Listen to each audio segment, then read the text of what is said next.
Baru-baru ini beredar video memperlihatkan sebuah mobil truk bawa alat berat saat isi BBM di SPBU viral di media sosial. Video tersebut diunggah oleh akun Instagram berikut pada Senin 26 September 2022.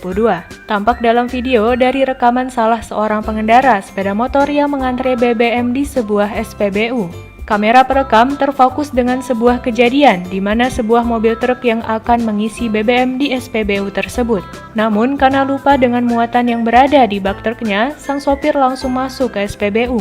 Alhasil, atap SPBU menjadi terangkat dikarenakan terkenal dengan ekskavator yang terlalu tinggi.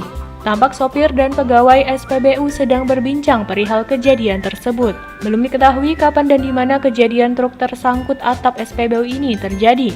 Sontak setelah video tersebut diunggah menuai berbagai komentar dari warganet.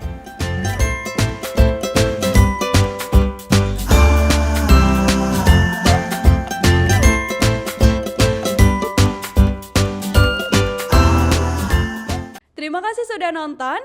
Jangan lupa like, subscribe, dan share ya.